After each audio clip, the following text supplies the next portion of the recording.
திராவிட முன்னேற்ற கழகத்தினுடைய ஆட்சியை அகற்ற வேண்டும் என்று முடிவு செய்த பிறகு அங்க பிங்கி பிங்கி பாங்கி போடுறதுக்கெல்லாம் வேலையே இல்லைங்க.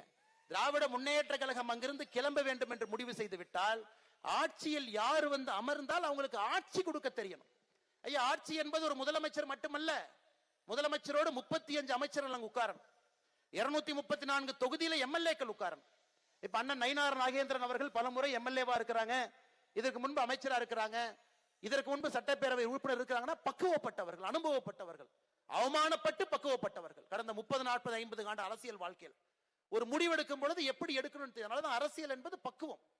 அதனாலதான் இளைஞர் பெருமக்களுக்கு என்னுடைய அன்பான வேண்டுகோள், இந்த தேர்தல் என்பது எக்ஸ்பெரிமெண்டேஷன் தேர்தல் இல்லைங்க. பிங்கி பிங்கி பாங்கி போட்டு ஏதோ நம்பிட்டு புதுசா ஒருத்தருக்கு வாய்ப்பு கொடுத்து பார்க்கலாம். அதனால் இது தமிழகத்தினுடைய அடுத்த கட்டம். நாம மிஸ் பண்ணிட்டோம்னாங்க ஆந்திரா முன்னாடி ஓடிடும், கர்நாடகா ஓடிடும், எல்லா மாநிலமும் முந்தியடித்து முந்தே ஓடி விடுவார்கள்.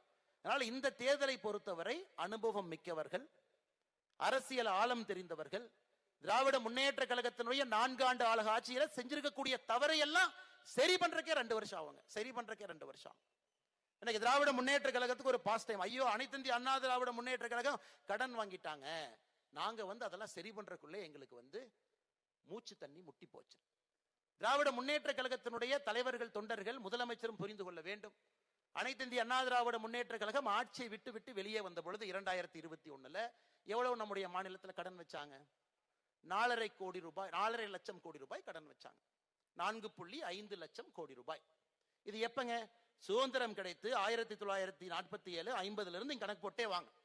ஆட்சியிலிருந்து வரும் பொழுது அன்னைக்கு உத்தரப்பிரதேச மாநிலத்தினுடைய கடன் இன்னைக்கு ஒரு காலத்துல பாத்தீங்கன்னா 2010, 12 தமிழகத்தை விட யூபியினுடைய கடன் அதிகமா இருந்துச்சு. 4.5 லட்சம் கோடி கடன் வைத்து விட்டு இதற்கு முன்பு இருக்கிற ஆட்சி வெளியே வந்திருக்கிறாங்க.